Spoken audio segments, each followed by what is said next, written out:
ನಮಸ್ಕಾರ. ವಾಚ್ಕಂಡ ಸೀರಿಯಲ್ ಚಾನಲ್ಗೆ ಸ್ವಾಗತ. ಮೊದಲು ನಮ್ಮ ಚಾನಲ್ನ ಸಬ್ಸ್ಕ್ರೈಬ್ ಮಾಡ್ಕೊಳ್ಳಿ. ರಾಮಾಚಾರಿ ಇವತ್ತಿನ ಸಂಚಿಕೆಗೆ ಏನಾಗೋದು ಅಂತ ನೋಡೋಣ. ಸಂಚಿಕೆ ಪ್ರಾರಂಭದಲ್ಲಿ ಸಾಕ್ಷಿ ಅವಳ ಫ್ರೆಂಡ್ ಜೊತೆ ಮಾತಾಡ್ತಾ ಇರ್ತಾರೆ. ಆಗ ಅಲ್ಲಿಗೆ ಭೂಪತಿ ಬರ್ತಾನೆ. ಸಾಕ್ಷಿ, ಯಾಕೆ ನನ್ನ ಹತ್ರ ನೀನು ಮಾತಾಡೋಲ್ಲ?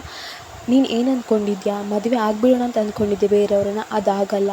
ನಿಂಗೆ ಏನಿದ್ರು ನಾನೇ ಗತಿ. ನೀನು ಮದುವೆ ಆಗ್ತಿರೋ ಹುಡುಗನ ಮನೆಗೆ ಹೋಗಿ ನಿನ್ನ ಅಪ್ಪನ ಬಗ್ಗೆ ಹೇಳಿ ಮದುವೆ ನಿಲ್ಲಿಸಿದ್ದೆ ನಾನು. ನೋಡ್ತಾ ಇರೋ, ನೀನು ನನ್ನನ್ನೇ ಮದುವೆ ಆಗಬೇಕು ಅಂತ ಭೂಪತಿ ಹೇಳ್ತಾನೆ. ಆಗ ಸಾಕ್ಷಿಗೆ ಸಿಟ್ಟು ಬಂದು ಭೂಪತಿ ಕೆನ್ನೆಗೆ ಹೊಡಿತಾನೆ. ಆಗ ಭೂಪತಿ ಹೇಳ್ತಾನೆ, ಏನು ನನ್ನ ಕೆನ್ನೆಗೆ ಮುತ್ತು ಕೊಡೋ ಬದಲು ನೀನು ನನಗೆ ಹೊಡೆದ್ಯಾ, ಈಗ ಹೊಡೆದ ಕೆನ್ನೆಗೆ ಮುತ್ತು ಕೊಡು ಅಂತ ಹೇಳಿ ಅವಳನ್ನು ಕೈ ಹಿಡ್ಕೊಂಡು ಪೀಡಿಸ್ತಾ ಇರ್ತಾನೆ. ಇನ್ನು ಈ ಕಡೆ ರುಕ್ಕು ವಿನಯಮ್ಮನ ಜೊತೆ ಮಾತಾಡ್ತಾ ಇರ್ತಾರೆ. ವಿನಯಮ್ಮ ರುಕ್ಕುನ ಸಮಾಧಾನ ಮಾಡ್ತಾ ಇರ್ತಾರೆ. ನೀನು ಕಾಯ್ತಿ ಅಂತ ಗೊತ್ತಿದ್ರು ಅವ್ನು ಯಾಕೆ ಬೇರೆಯವ್ರ ಮದುವೆ ಆದ ರುಕ್ಕು, ನನಗೊಂದು ಅರ್ಥ ಆಗ್ತಿಲ್ಲ. ನೀನು ಸಮಾಧಾನ ಮಾಡ್ಕೋ ರುಕ್ಕು ಅಂತ ಹೇಳಿ ವಿನಯಮ್ಮ ಹೇಳ್ತಾ ಇರ್ತಾರೆ. ಅದಕ್ಕೆ ರುಕ್ಕು ಹೇಳ್ತಾಳೆ, ಆಯ್ತಮ್ಮ, ಇನ್ನು ನಾನು ಊರಿಗೆ ಹೋಗ್ತೇನೆ. ಅಲ್ಲಿ ನನ್ನನ್ನು ಕೊಂದರೂ ಪರವಾಗಿಲ್ಲ, ಕಡೆ ಪಕ್ಷ ಅಪ್ಪ ಅಮ್ಮ ಬದುಕಿ ಬಾಳಿದಬ್ಬ ಅಂತ ಅಂದ್ಕೊಂಡಾದರೂ ನಾನು ನೆಮ್ಮದಿಯಿಂದ ಇರ್ತೇನೆ ಅಂತ ಹೇಳಿ ರುಕ್ಕು ಹೇಳ್ತಾಳೆ. ಇನ್ನು ಈಚೆ ರಾಮಾಚಾರಿ ಮತ್ತು ಚಾರು ಆಟೋದಲ್ಲಿ ಬರ್ತಾ ಇರ್ತಾರೆ. ಭೂಪತಿ ಸಾಕ್ಷಿಗೆ ತೊಂದರೆ ಕೊಡ್ತಿರೋದನ್ನು ರಾಮಾಚಾರಿ ಚಾರು ನೋಡ್ತಾರೆ. ಭೂಪತಿ ಹೇಳ್ತಾ ಇರ್ತಾನೆ, ಮುತ್ಕೊಡು ನನಗೆ ಮುತ್ಕೊಡು ಹೇಳ್ಕೊಂಡು ಸಾಕ್ಷಿಗೆ ಪೀಡಿಸ್ತಾ ಇರ್ತಾನೆ. ಆಗ ರಾಮಾಚಾರಿ ಅವಳ ಬದಲು ನಾನು ಕೊಡ್ಲಾ ಅಂತ ಕೇಳ್ತಾನೆ. ಆಗ ಭೂಪತಿ ಯಾರು ನೀನು ಅಂತ ಕೇಳ್ತಾನೆ. ಆಗ ರಾಮಾಚಾರಿ, ಹೆಣ್ಮಕ್ಳಿಗೆ ಸಂತೋಷದಲ್ಲಿ ಇರುವಾಗ ದೇವತೆಗಳು ಸಂತೃಪ್ತಿ ಪಡ್ತಾರೆ, ಅಂಥದ್ದಲ್ಲಿ ನೀನು ಈ ರೀತಿ ಹಿಂಸೆ ಕೊಡ್ತಿದ್ಯಾ ಅಂತ ಹೇಳ್ತಾನೆ. ಆಗ ಭೂಪತಿ, ಯಾರೋ ನೀನು ನನ್ನ ಏರಿಯಾಗೆ ಬಂದು ನನಗೆ ಆವಾಸ ಹಾಕ್ತಿದ್ಯಾ ಅಂತ ಹೇಳ್ಕೊಂಡು ಭೂಪತಿ ಹೇಳ್ತಾನೆ. ಆಗ ರಾಮಾಚಾರಿ, ತಪ್ಪು ಎಲ್ಲಿ ನಡೆಯುತ್ತೋ ಅಲ್ಲಿ ನಾನು ಬಂದೇ ಬರ್ತೇನೆ, ಆವಾಗ ಅದು ನನ್ನ ಏರಿಯಾ ಅಂತ ಹೇಳ್ತಾನೆ. ಅವರಿಬ್ಬರ ನಡುವೆ ದೊಡ್ಡ ಫೈಟ್ ಆಗುತ್ತೆ. ಭೂಪತಿಗೆ ಸರಿ ಬುದ್ಧಿ ಕಲಿಸಿದ ರಾಮಾಚಾರಿ. ಆನಂತರ ಭೂಪತಿಯನ್ನು ಹೋಗು ಇಲ್ಲಿಂದ ಹೇಳ್ಕೊಂಡು ಹೆದರಿಸ್ತಾನೆ. ಭೂಪತಿ ಹೋಗ್ತಾನೆ. ಆಗ ಸಾಕ್ಷಿ ರಾಮಾಚಾರಿಗೆ ಥ್ಯಾಂಕ್ಸ್ ಹೇಳ್ತಾಳೆ. ಆಗ ರಾಮಾಚಾರಿ ಹೇಳ್ತಾನೆ, ನೋಡು, ನೀನೇ ಕಾಪಾಡ್ಕೊಳ್ಬೇಕು. ವನಕ್ಕೆ ಒಬ್ಬವ ರಾಣಿ ಅಬ್ಬಕ್ಕ ಇದ್ದಂಥ ನಾಡು ನಮ್ಮದು. ಅವ್ರು ಹೇಗೆ ಶಕ್ತಿಯಿಂದ ಇದ್ದರು, ನೀನು ಅದೇ ರೀತಿ ದುಷ್ಟರನ್ನು ಸಂಹಾರ ಮಾಡಬೇಕು. ನೀನೇ ಸಂರಕ್ಷಣೆ ಮಾಡ್ಕೊಳ್ಬೇಕು ಅಂತ ಹೇಳಿ ರಾಮಾಚಾರಿ ಸಾಕ್ಷಿಗೆ ಬುದ್ಧಿವಾದ ಹೇಳ್ತಾಳೆ. ಇನ್ನು ಚಾರು ಹೇಳ್ತಾಳೆ, ಅಲ್ಲ ರಾಮಾಚಾರಿ, ನಾವು ಬಂದ ಆಟೋನ ಕಳಿಸ್ಬಿಟ್ವಿ, ಈಗ ನಾವು ಸೇರಬೇಕಾಗಿರುವ ಅಡ್ರೆಸ್ಸಿಗೆ ಹೇಗೆ ಹೋಗೋದು ಅಂತ ಕೇಳ್ತಾಳೆ. ಆಗ ಸಾಕ್ಷಿ, ಎಲ್ಲಿ ಹೋಗಬೇಕು ನೀವು ಅಂತ ಕೇಳ್ತಾಳೆ. ಆಗ ರಾಮಾಚಾರಿ ಹೇಳ್ತಾನೆ, ಶಾರದಾ ಆಶ್ರಮ ದೇವಸ್ಥಾನ ಬೀದಿ ಹತ್ರ ನಾವು ಹೋಗಬೇಕು ಅಂತ ಹೇಳ್ತಾನೆ.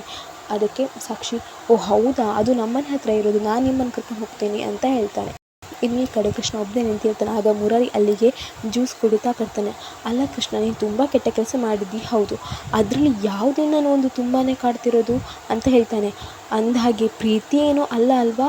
ಪ್ರೀತಿ ಏನೋ ಆಗಿದ್ದರೆ ನಾನಿನ ಅಣ್ಣ ಥರ ನನ್ನ ಹತ್ರ ಹೇಳು, ನಾನಿಗೆ ಸಹಾಯ ಮಾಡೇ ಮಾಡ್ತೇನೆ ಅಂತ ಹೇಳ್ತಾನೆ ಮುರಾರಿ. ಆ ಕೃಷ್ಣ, ನೀನು ನನ್ನ ಅಣ್ಣನ ಥರ ಅಲ್ಲ, ನೀನು ನಿಜವಾಗ್ಲೂ ನನ್ನ ಅಣ್ಣನೇ ಅಂತ ಹೇಳ್ತಾನೆ. ಹಾಗಾದರೆ ನಾನಿಗೆ ಸಹಾಯ ಮಾಡ್ತೇನೆ. ನಾನಂತೂ ಅಪ್ಪಟ ಬ್ರಹ್ಮಚಾರಿ, ಹಾಗಂತ ಪ್ರೀತಿಗೆ ಸಹಾಯ ಮಾಡಲ್ಲ ಅಂತ ಅಂದ್ಕೊಳ್ಬೇಡ. ನಾನಂತೂ ನಿಂಗೆ ಸಹಾಯ ಮಾಡೇ ಮಾಡ್ತೇನೆ. ರಾಮ ಸೀತೆ ಹೇಗೆ ಒಂದಾದರೂ ನಾನು ನಿನ್ನನ್ನು ನಿನ್ನ ಹುಡುಗಿನ ಒಂದು ಮಾಡ್ತೇನೆ ಅಂತ ಹೇಳ್ತಾನೆ. ಮುರಾರಿ ಹೇಳ್ತಾನೆ, ಹುಡುಗಿ ಯಾರು ಹೇಳು ಕೃಷ್ಣ ಅಂತ ಹೇಳ್ತಾನೆ. ಆ ಕೃಷ್ಣ, ನಾನು ಅವಳಲ್ಲಿ ನನ್ನನ್ನು ಕಂಡ್ರೆ ಭೀತಿ ಬರುತ್ತೆ ಅಂತ ಅಂದ್ಕೊಂಡ್ರೆ, ಆದರೆ ಅವಳಿಗೆ ಭೀತಿ ಬದಲು ಪ್ರೀತಿ ಬಂತು ಅಂತ ಹೇಳಿ ಫ್ಲ್ಯಾಶ್ ಬ್ಯಾಕ್ ಎಣಿಸ್ತಾನೆ. ಅದರಲ್ಲಿ ಕೃಷ್ಣ ಹೇಳ್ತಾನೆ, ರೀ, ನಿಮ್ಮನ್ನು ಎಷ್ಟೇ ದೂರ ಮಾಡಿದ್ರು ಯಾಕೆ ನನ್ನ ಹಿಂದೆ ಬಿದ್ದಿದ್ದೀರ? ನಾನು ದೊಡ್ಡ ರೌಡಿ, ವರ್ಸ್ಟ್ ಪರ್ಸನ್. ನನ್ನ ಕ್ಯಾರೆಕ್ಟರ್ ನೋಡಿದ್ರೆ ಎಲ್ಲರೂ ಹೆದರ್ತಾರೆ, ಇಡೀ ಊರೇ ಹೆದರ್ತಾರೆ, ಅಂಥದ್ದಲ್ಲಿ ನೀವು ಯಾಕೆ ನನ್ನ ಹಿಂದೆ ಬಿದ್ದಿದ್ದೀರಾ? ರುಕ್ಕುನ ಹೆದರಿಸ್ತಾ ಇರ್ತಾನೆ. ಆಗ ರುಕ್ಕು ಹೇಳ್ತಾಳೆ, ಇಡೀ ಊರು ಬೇಕಾದರೂ ಹೆದರಲಿ, ನಾನು ಹೆದರಲ್ಲ ಅಂತ ಹೇಳ್ತಾಳೆ. ಆಗ ಕೃಷ್ಣ, ಹೌದಾ, ಹೆದರಲ್ವಾ ಹೇಳ್ಕೊಂಡು ಹತ್ತಿರ ಬರ್ತಾನೆ. ಆಗ ರುಕ್ಕು ಕೃಷ್ಣನ ಗಟ್ಟಿಯಾಗಿ ತಪ್ಕೊಳ್ತಾಳೆ. ಲವ್ ಯು ಅಂತ ಹೇಳ್ತಾಳೆ. ಹಾಗೆ ಹೇಳಿದ್ದನ್ನೆಲ್ಲ ಕೃಷ್ಣ ಎಣಿಸ್ತಾ ಇರ್ತಾನೆ. ರಾಮಾಚಾರಿ ಸಾಕ್ಷಿಗೋಸ್ಕರ ಕಾಯ್ತಾ ಇರ್ತಾರೆ. ಸಾಕ್ಷಿ ಬರ್ತಾಳೆ. ರಸ್ತೆಯಲ್ಲಿ ಹೋಗ್ತಾ ಇರ್ತಾರೆ. ಹೋಗುವಾಗ ಸತ್ಯಭಾಮ ಸಂಗೀತ ಕ್ಲಾಸ್ ಮಾಡ್ತಾ ಇರ್ತಾರೆ. ಆ ಮಧುರವಾದ ಗಾನ ಚಾರುಗೆ ಕೇಳ್ತದೆ. ಚಾರು ಹೇಳ್ತಾಳೆ, ಯಾರದು ಅಷ್ಟು ಮಧುರವಾಗಿ ಹಾಡ್ತಾ ಇರೋದು? ಎಲ್ಲೋ ಸಂಗೀತ ಕ್ಲಾಸ್ ಆಗ್ತಾ ಇರಬೇಕು ಅಂತ ಹೇಳ್ತಾಳೆ. ಆಗ ಸಾಕ್ಷಿ ಹೇಳ್ತಾಳೆ, ಹೌದು, ಸಂಗೀತ ಕ್ಲಾಸೇ ಆಗ್ತಾ ಇರೋದು. ಅಲ್ಲಿ ಹಾಡ್ತಾ ಇರೋದು ಬೇರೆ ಯಾರೂ ಅಲ್ಲ, ನನ್ನಮ್ಮ ಸತ್ಯಭಾಮ ಅಂತ ಹೇಳ್ತಾಳೆ. ಆಗ ರಾಮಾಚಾರಿ ಚಾರಿಗೆ ಶಾಕ್ ಆಗುತ್ತೆ. ಏನು ಸತ್ಯಭಾಮನ? ಅಂದರೆ ನಿಮ್ಮೂರಲ್ಲಿ ಎಷ್ಟು ಜನ ಸತ್ಯಭಾಮ ಇದ್ದಾರೆ ಅಂತ ಕೇಳ್ತಾನೆ ರಾಮಾಚಾರಿ. ಆಗ ನಮ್ಮೂರಲ್ಲಿ ಇರೋದು ಒಂದೇ ಸತ್ಯಭಾಮ, ಅದು ನನ್ನ ಅಮ್ಮ ಅಂತ ಹೇಳ್ತಾಳೆ. ಆಗ ಇಬ್ಬರಿಗೂ ಶಾಕ್ ಆಗುತ್ತೆ. ಇಬ್ಬರು ಸತ್ಯಭಾಮನ ನೋಡ್ಲಿಕ್ಕೆ ಅಂತ ಹೋಗ್ತಾರೆ. ಅಲ್ಲಿಗೆ ಸಂಚಿಕೆ ಮುಗೀತು. ದಯಮಾಡಿ ನಮ್ಮ ಚಾನಲ್ನ ವಾಚ್ಕಂಡ ಸೀರಿಯಲ್ ಚಾನಲ್ನ ದಯಮಾಡಿ ಸಬ್ಸ್ಕ್ರೈಬ್ ಮಾಡ್ಕೊಳ್ಳಿ.